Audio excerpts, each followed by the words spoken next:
Hey, kia ora koutou, and welcome back to the Tino Pai Podcast.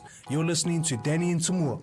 And today, we're joined by Martin Sloman, a long-time counsellor who has dedicated over 20 years to the mental health support. Originally from the UK, Martin is a passionate Welshman who made a huge leap to Aotearoa, bringing his skills and empathy to the Kāpiti Coast. Martin's philosophy is all about genuine connection, being authentic, and creating resilience from the ground up. Let's dive in and hear the story. Kia ora, Martin. We'll just start off with a little bit of an intro about yourself. I'm Martin Sloman, and I'm a counsellor. That's my job. I live out here on the beautiful Kāpiti Coast with my wife, and I've got 2 kids. But one's left, one's flown the nest, and one's still at home. So my day job obviously is working with people through their mental health issues. That could be young people, older people, couples, you name it. I've been doing this for about, I'm into year 21 post-qualification now. As you can probably tell from my accent, I used to live in the UK. I'm still British. I was actually born in Wales, so I'm quite passionate about my Welsh ancestry, but also New Zealand. Aotearoa is my adopted home. So I will support the All Blacks against everybody apart from Wales.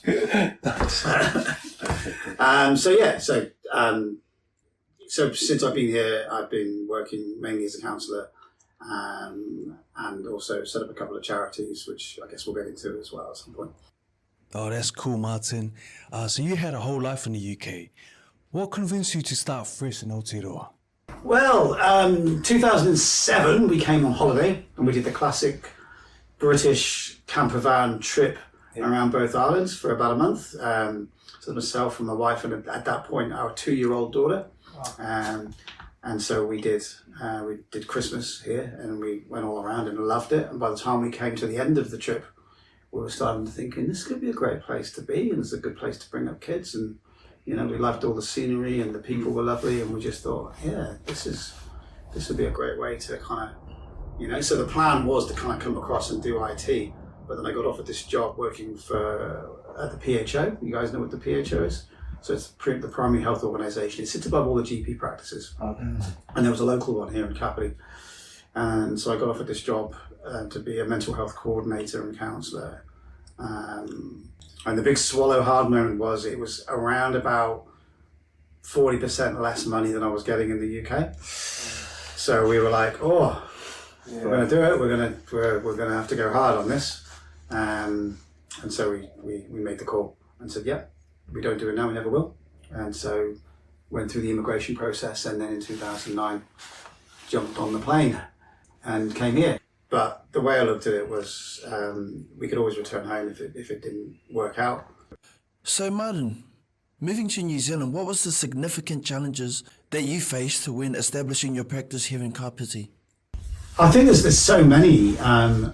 Even just being counsellor to begin with, it's a real privilege because you're working with people's deepest and most personal stuff, and so I think you've got to be humble around that, and you've got to accept what is on the table as being their issues. You can't put your judgment into that, and that's hard.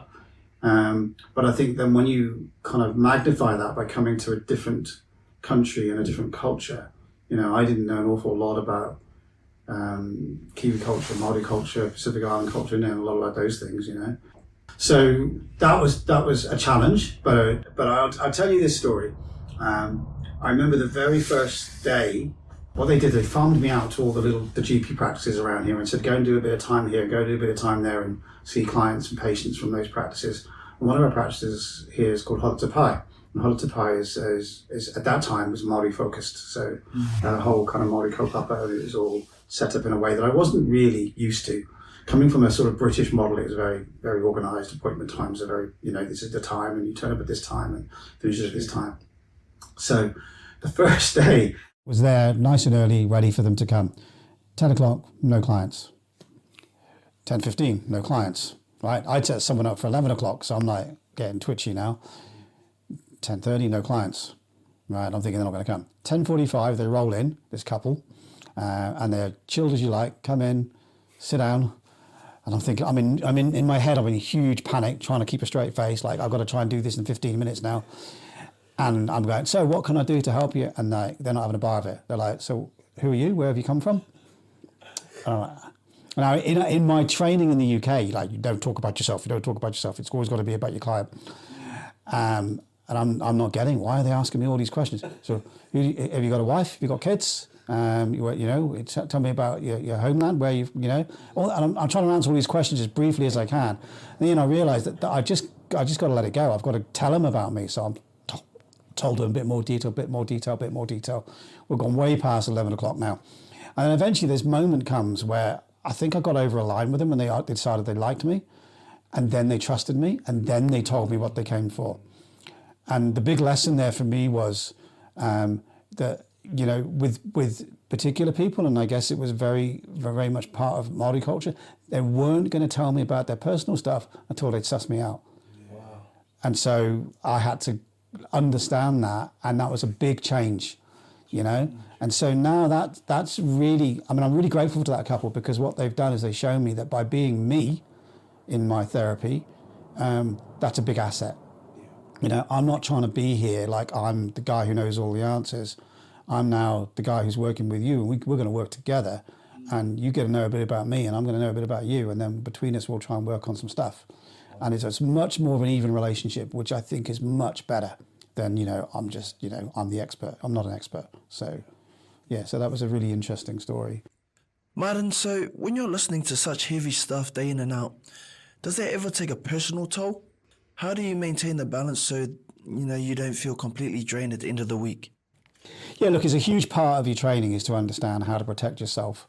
You are emotional sponges and you're soaking a lot of stuff up. And I believe, and I can't give you medical evidence to support this fact, but I think that if you're not careful, then you soak up some of that energy and it has an impact on you in terms of your own health. I know several senior therapists, my own supervisor being one of them back in the UK, who passed away from heart attacks early in life, and they had long careers kind of soaking up this sort of stuff. So learning how to protect yourself from that's a really key skill. When you're working with people and you're working with people who've got issues and problems, as much of it is a privilege, it's also really important that you have to look after yourself. So the biggest piece of advice that was given to me that I always share with people is give 100% of 75% of yourself in your work, 100% of 75%. The other 25%, keep that in a cast iron box that's locked. That's what you replenish from. You go back to that and you go back and build yourself back up from there. If you give 100% of 100% of yourself, you burn out. Wow. So I use that, and it's, even though it's like a metaphor, it helps me get through. So when I walk out of this office after a session, I immediately go to my 25% and restock from that. And that way I keep it separate. Wow, Martin, that 75-25 rule is actually pretty solid. I feel that is a great practical strategy to keep yourself sort of sustained in this demanding space of work. But speaking of the issues you deal with daily, without sort of sharing too much client information, can you sort of share some of the most common mental health issues that people approach you for?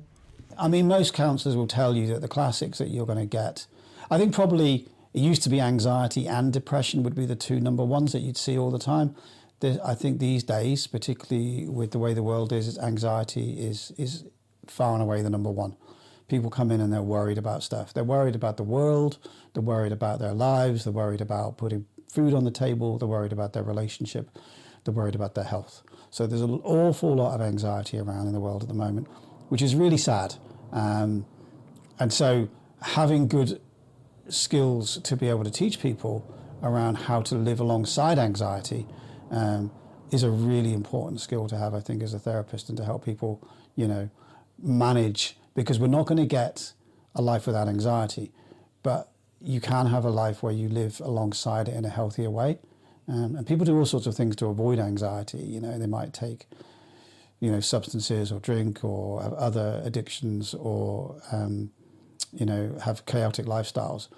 And they're always trying to run away from it. But anxiety is a thing that you can't run away from because it's part of the human condition.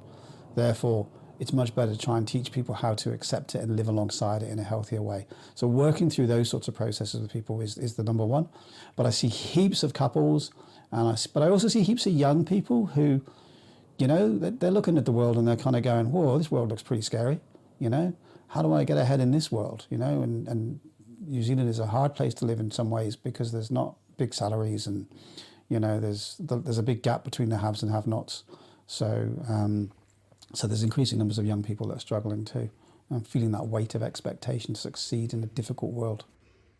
With that being said, Martin, what advice do you give to those who are living alongside anxiety? I'll give you a couple of quick ones. The first one is to realise that anxiety is a natural emotion that we all get to feel. And if you look into the animal kingdom, you'll see anxiety manifests in so many different ways, and there's a reason for that. I don't know if you guys can guess what is the reason why animals would have anxiety. What would be a purpose of anxiety for animals? Survival, right? Keeps them safe, right? So have you ever seen a dog though do circles before it goes to sleep? Yeah. Do you know why? It's clearing the ground of snakes. What? And there aren't any snakes in New Zealand, and there probably aren't any snakes in your lounge if you've got a dog at home, right? However, instinctively, when dogs evolved from wolves and wild animals, for them to sleep at night, they needed to clear the ground before they could, right? So what happens there is that it's that instinct is still there, and so the brain goes into what we would call an anxious situation. There's a bit of anxiety. I want to go to sleep. Oh, you better make sure there's no snakes. Anxiety. The dog performs an action, clears out the ground of snakes, even though there's no snakes, right? And that completes a transaction in the brain. And the brain goes, okay, cool. I can switch off all the anxiety now. So when we as humans develop language, we're not necessarily thinking about things that are going to hurt us or eat us or kill us, but it's still the same process. The brain's going, whoa, that's a scary thing. You know, I've got that exam next week, or I've got to do this big interview. Oh, that's a scary thing. We need to do something about that. That creates that fear response. So what the brain requires at that point is you to do something. So what do we do as humans? We try and suppress it. Oh, don't think about that. That's stupid. We tell ourselves off. That doesn't work, because if you don't follow the script here, then the brain will do the next thing. It will increase the anxiety because it's trying to get your attention. Come on, buddy, we've got a problem. We need to sort it out. Do something about it. So it needs an action. So what I try and teach people is, okay, let's talk about actions. Let's talk about things that you can do in the moment that's going to complete that transaction to your brain. The brain will then turn the anxiety signals off and you'll feel better. That's the number one. Oh, cool. The idea of giving your brain an action to calm down is amazing. That's a great piece of advice to manage anxiety. But moving on from that, Martin, how do you define success and its nature of work? How does that positive outcome look like for you and your clients? Well, if for me, it's about helping people get to where they want to get to in their lives. So if you came to see me and said, you know, like one of the first things I always ask a person at the first session is, if this is going to work for you, you know, what's our goal? What do you want to get? I don't want you coming here and we're just going to wander around the houses for a bit and you go away thinking, I didn't know if I really did anything in those sessions.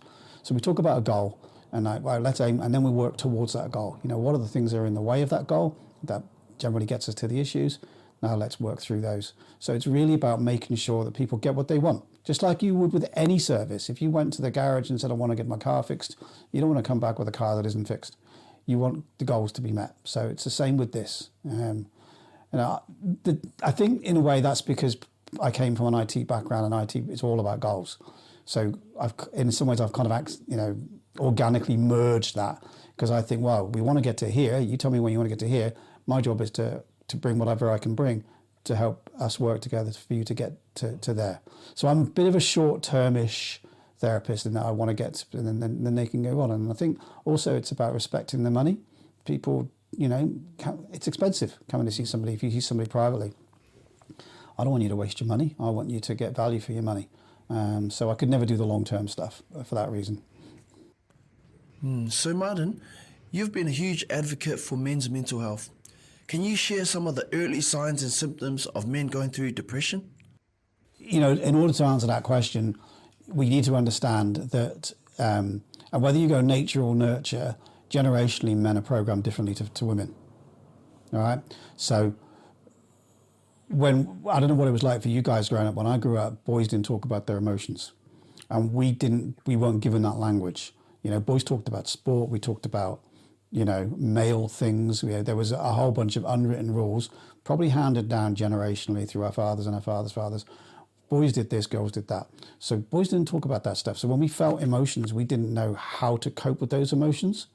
So we did have some standard go-tos, which were allowed: anger, behavior, you know, that kind of stuff, but not crying, definitely not talking about how you feel. So this stuff gets stuck inside and it becomes your MO for life. You know, you don't talk about, we talk about being tough, we talk about being staunch, we talk about, you know, in the UK, it was stiff upper lip, you know, harden up, those kind of things, you know, you just gotta, you know, and nobody must see that you are crying or that you're upset.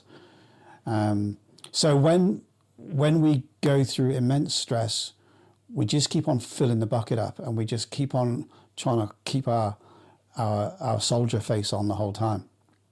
And then the bucket gets full. And when the bucket gets full and it goes over, it's dramatic for men, because we have done nothing to empty the bucket of our problems. So we've got it full, it's gone over, and then we get dramatic behavior. That might come out in things like addiction, anger, domestic abuse. I'm not making excuses for any of this stuff. It's just kind of the outcomes that happen. You know, criminal behavior, you name it, we're doing all this other stuff because we've not been able to approach those softer emotions at the early stage. Ultimate one, suicide. Obviously, you guys will know, you know, statistically, on average, 3/4 of all suicides are male. Now, there's a big reason for that, and that's also to do with the male psyche around needing to find solutions to problems. So we have a problem, we fix it. You got a problem with your car, we go fix it. You know, you got a problem with your house, we know how to fix that, we'll fix that. If we can't fix it because we've lost our job, or we can't bring in the money, or there's other things going on, our relationship's gone south and we don't know how to fix it, and we don't know how to talk to anybody about how we can fix it, then men are almost funneled towards the most horrible solution that they can come up with, because in some distorted way, it kind of makes sense. If I can't do these things anymore, I have no purpose. So people are therefore better off without me. That's kind of the message that goes into their heads, and then you end up with, you know, those sorts of awful outcomes. So that's kind of the origins of why, you know, the charity Whirlwind was created, was to find a place for men to be able to talk about how they feel with other men. Because it's almost like reprogramming guys to go, it's actually okay to sit and have a cry and talk about what's going on in your life, you know, and get that shit out, get that bucket emptied a little bit more, because then we're not going to have a spillover situation. Wow, that is a fantastic legacy, man. Creating a place for men to get that weight off their chest is truly amazing. It speaks volumes about your dedication. Speaking of your incredible work, you were awarded the Queen's Service Medal. I think it was in 2009, was it? 2019, yeah, I think it was 2019. Like many people, I have massive imposter syndrome, right? So I don't think I deserve anything, and I'm constantly questioning my validity as being able to do what I do. And I'm not ashamed to say that, but it's also, you know, like the devil that's on my shoulder all the time. So I did get awarded the Queen's Service Medal in 2019, which was excruciating for my imposter syndrome, because, you know, like I had no say in it. Like I couldn't, you don't kind of apply to get one of those. Somebody does all that, and it all happens behind the scenes, and then you get a letter from, you know, royalty saying, oh, you know, would you be willing to accept? And I was really, really tempted to decline it, because I just didn't feel like that was something I was worthy of. And conversations with a couple of people, I realised that if I declined it, I was declining it on behalf of all of the guys in Whirlwind, really. That is kind of largely where it came from, I think. And so I felt like it was disrespectful to them. So therefore I accepted it, but I accepted it on behalf. of all the guys that have been part of that process. So, and then I saw there was some strategic advantages to having QSM after. You can write really good references and stuff like that. So, so I thought there was some use to that. So looking ahead, what's next for you, Martin? Can you share a little bit about the idea behind the Kāpiti Kindness Trust? Well, it's a good segue into the Kāpiti Kindness Trust. So Whirlwind's been around since 2010, so it's now 2025, and it's being handed over to other leadership now. So I've done my dash there, still helping them until they've got a new vision going. But as a result of getting, immediately after you get a QSM, you get really popular. So people want to talk to you. So I got invited to speak at a business breakfast at Southwoods, which is this big theatre up the road, and it's all the business leaders and retired politicians and those sorts of things. And annoyingly for my wife particularly, I had this idea in my back pocket that I thought the best way for me to get rid of this idea is to sell it to these business people and officious people, because it's not going to look very. Wasn't a lot of holding water stuff here. It was all kind of words and flowers, and they'll shoot me down, and then the idea will be gone, but my conscience will be clear, and I've said it. So I had this idea, and I'll kind of summarize it as briefly as I can for you, but the idea was along the lines of, I really felt that in order to really achieve true community resilience, you needed the community to look after itself as much as it can. And I knew from Whirlwind that to make that sustainable, you have to have a method for that. So I came up with this idea, and I said, look, if everybody in Kāpiti's got about 55,000 people, if everybody in Kāpiti put $2 per month per person into the hat, all right, that's all, by automatic payment, so you never have to ask them again. All right, once it's done, it's set up, it's every $2 it rolls. Then that's $110,000 a month. That's $1.3 million per year. Now that's $1.3 million a year that you invest back into the ring fence of Kāpiti. So it's just got to be Kāpiti. And so we're doing that, and we haven't got anywhere near that kind of money, but we are getting regular amounts of money coming in, and it's growing.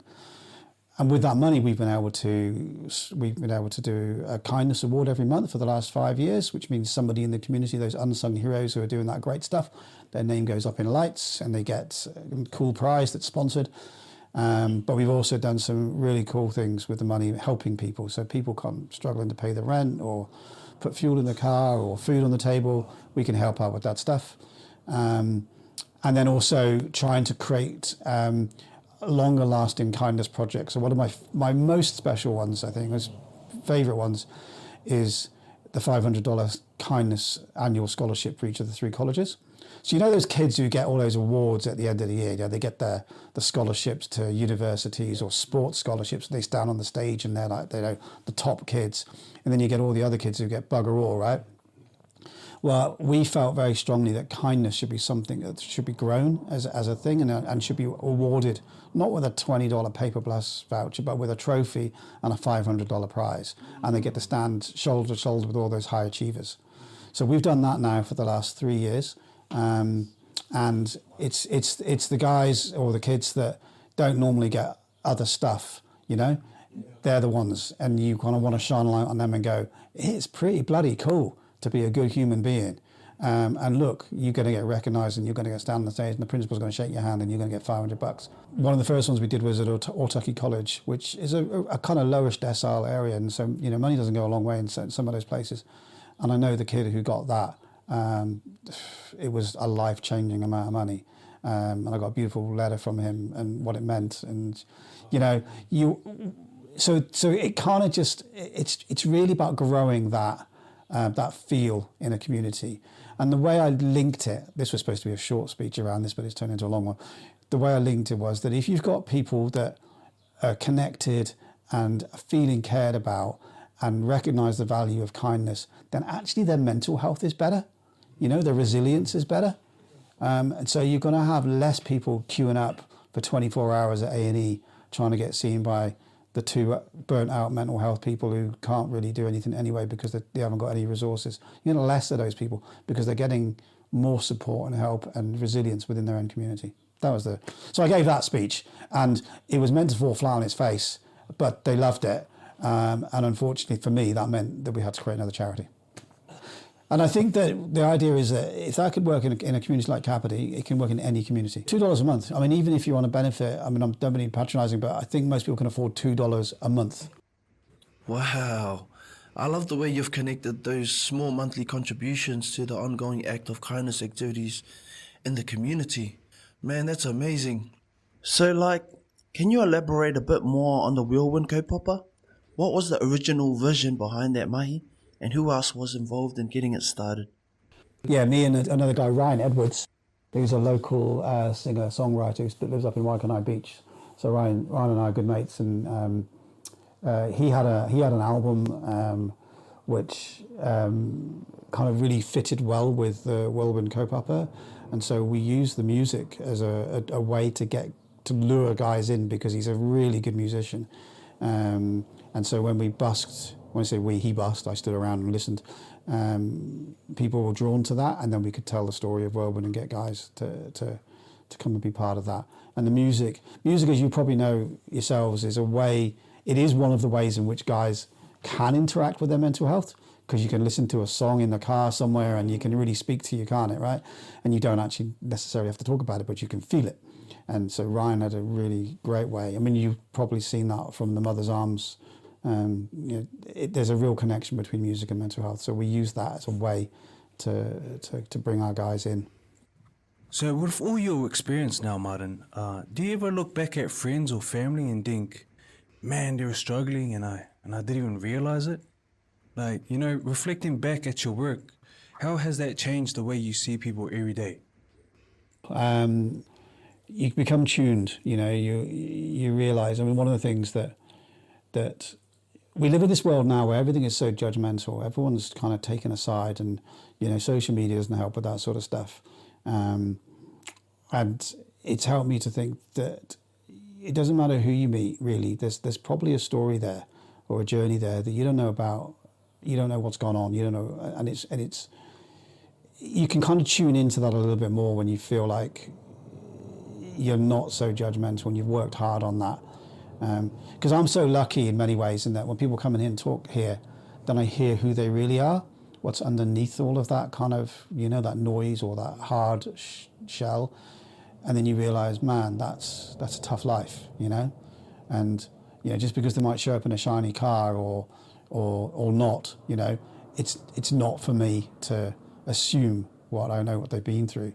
And really you can apply that to everybody that you meet in the street, And I know, the art of conversation, because we've got these bloody phones and all this stuff, the art of conversation is getting lost. And that's how you find out about people, is you stop and you talk and you say, how's your day? And, try not to be too busy for that, And you find really interesting people with really interesting stories that way.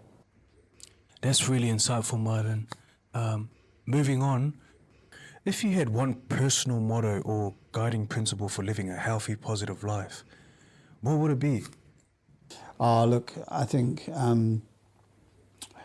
once you've got above a situation where you are not obsessively worrying about money and food and those sorts of things, because I think for a lot of people that is the reality.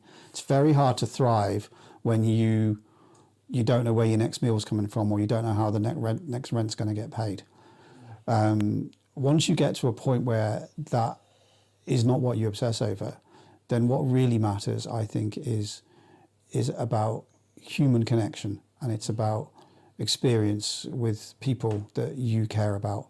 And that could be really simple things like just, I don't know, being with your family and listening to music or playing a game, or, New Zealand is such a beautiful place. There's such an incredible outdoors, just go for a walk, go for a hike, but spend your time with the people that matter most to you, however you do it, because that's where you're going to get the real depth, that's where your soul gets enriched. It's in those places. It isn't going to be about accumulating more and more wealth, I'm going to use the word because it's relevant, shitting on your fellow human being because you want to get ahead of them. That's not how it happens. That's not where you're going to get true fulfillment from. It's going to be, I'll give you an example, right? Like yesterday was Father's Day, which is lovely, and for all of us fortunate fathers who've got lovely families, whatever. I've got a lovely family. My daughter's living in Tasmania, so it was kind of like couldn't spend the actual time with her.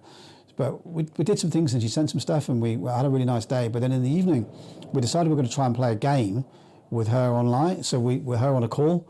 So we played a really silly game, and it was just a game. There's four of us. I've got a son as well. We could play with her on the screen, and it was my favourite part of the day. It cost no money, but because we were together and playing a game and being silly and having a laugh, you know, that's fulfillment. You know, so. You know, I guess it's kind of, I'm using that as a metaphor really, as an example, but I think doing those things with the people that matter is what matters most. And it could be big, amazing things like traveling overseas, or it could be really little things like playing a dumb game and laughing over silly jokes, and eating some nice food, and, you know, that's what it's all about. And if you can do that, you know, in your communities as well, or you can help another person, you know, then all to the good. That's what it's all about, I think. So what does the next chapter look like for you? And are there any big plans you can share with us? I'm at a stage in my life, because I'm 57 next birthday, that I'm looking to slow down a little bit more and do more of that stuff that I just talked about there, more things like that. So I mean, unfortunately, we live in these physical bodies that age, and, you know, they let you know that they're getting older, and so... Yeah, physical capability. So while I've still got the ability to do stuff, I want to do those things before the clock has gone too far ahead and I missed out on some things I want to do. So there's some traveling stuff. I want to get the Kindness Trust to a position where, one thing I learned about Whirlwind was I sort of ended up becoming Mr. Whirlwind, and that's not good for the long-term future of any organisation if you become synonymous with its existence. And so with the Kindness Trust, I don't want to make the same mistake again. So I'm trying to make sure that there are good leaders coming into there, and that I eventually hand that over, and it becomes a bit of a legacy then for me, just to look back and watch it thrive without necessarily steering the ship.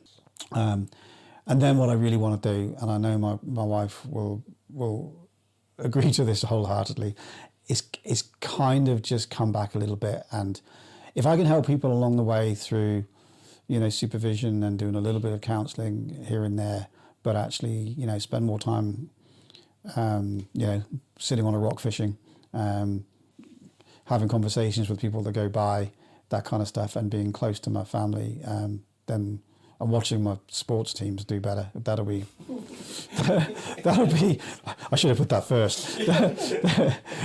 That'll make me a very contented chap. So Martin, as a counsellor and mentor, you are constantly giving to others. Who is that person that you go to when you need the most? Yeah, I think, yes. I think, again, part of that humbleness is to realise that we all need that. So I'm lucky. I've got my wife of I should know the answer to this, 21 years. So she's the number one. She's not like, we share most things. I've got a couple of really close friends. One in the UK that I speak to almost every day. So having those people, because I think one of the downsides of being me or being in this role is, I'm generally the people will come to, and I don't necessarily, even with Whirlwind, you see people will be talking about themselves, and I'm like, yeah, half of you are clients, I can't really talk about me too much here, So that's been an important learning for me, is to make sure that I've got go-to people, and we should all have that, There should always be somebody that you can ring up and just go, look, I just need, you've got time for a coffee or a beer, I just need half an hour, We all should have at least that. In fact, Ryan and I were going to create an app. You guys might want to do this, where it was like the idea behind the app was you'd press a button on your phone, you'd have a number of people that will be your kind of go-tos, and they'd just get like a notification that said, so-and-so just needs a bit of help. And then they can respond on the app and go, I'm free, do you want a coffee, And then it just closes, so you've always got that. So it's almost automated, and then you can just catch up, and then you can press, and then another button on your app at the end goes, I'm all good now, So all your mates know that you were fine now because you got it sorted. Yeah, so just something simple like that. Nice, Martin. One last question as we wrap up for today. If there's one final message you would really feel the community needs to hear, what would it be? I think one of the biggest ones is never be too busy to care. You know, it doesn't take too much out of your day to just have a laugh with someone, share a joke, see if they're okay. Do they need help taking that shop into the car? You know, just those little things that kind of connect us. They actually, you don't realize it, that if you do that with someone, that might be the only conversation they have that day.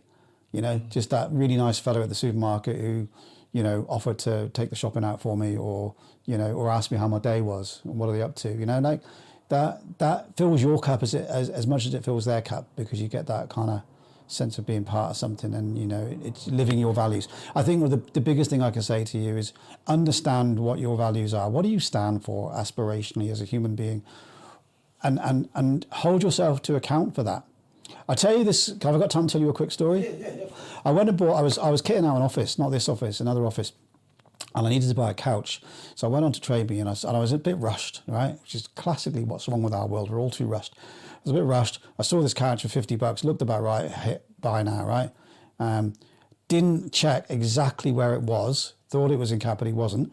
Contacted the guy, turns out it was in Miramar. And I'm like, oh my God, I've got to go to Miramar to get this blooming couch now. But I'd committed, so I went, okay, arranged to come down, and I said I'd be there at 7 o'clock, I think it was, one summer evening. Drove all the way down. They got there really early. I was there about 6. It's one of my worst things. I'm always early at stuff. So I got there at 6. So I texted him. I said, oh, I'm here. Can I come and get it? And I got this message back saying, but you said you were coming at 7.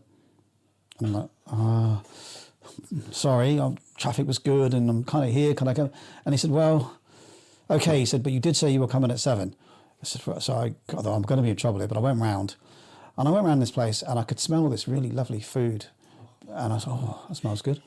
And this dude came out and he was in full Muslim gear, right? And he came down with a silver tray with a glass of orange juice on it, like this. And he said, this is for your journey. And I went, oh, thanks. Like, I've driven like 45 minutes. I've hardly gone that far. Thank you so much. And it's a $50 couch. I'm thinking, I don't deserve all this, but thank you very much. So I'm stood there, I'm drinking this orange juice. And he stood there and I'm waiting for, you know, shall we get the couch? And he's looking at me and he's going, so what do you do? And so I started talking, and then he started talking, and he asking me more questions, and we weren't getting anywhere near this couch.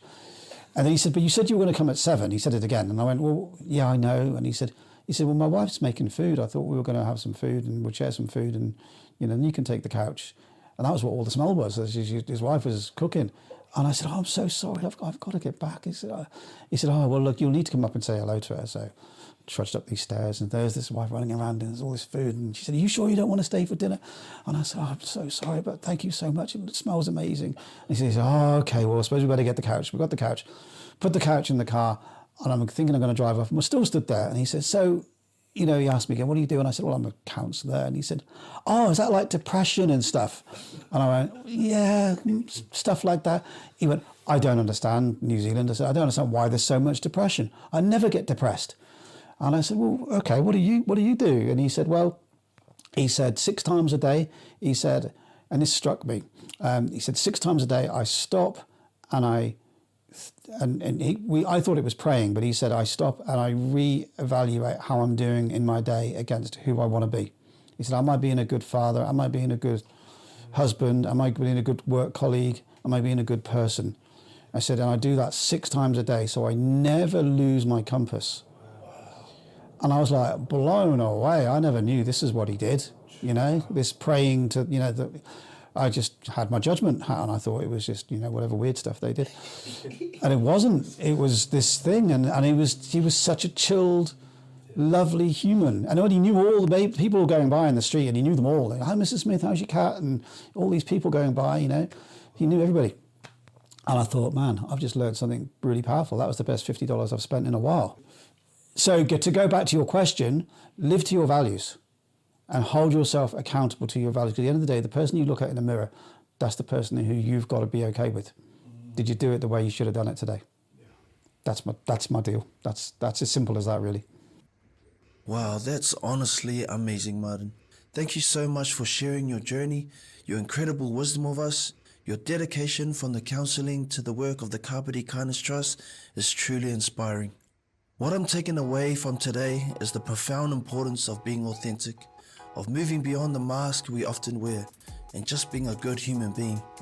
The whole idea of the Kindness Trust is a beautiful testament to how small, consistent acts of kindness can build massive community resilience. To all our listeners, Martin's story is a great reminder to stop, slow down, and have one of those deep conversations he mentioned. You never know the story someone's carrying. If you would like more information on Martin's work, including the Kāpiti Kindness Trust, please check the description below. We'll be back next time with another inspiring story from the community. Until then, take good care, Tino Pai.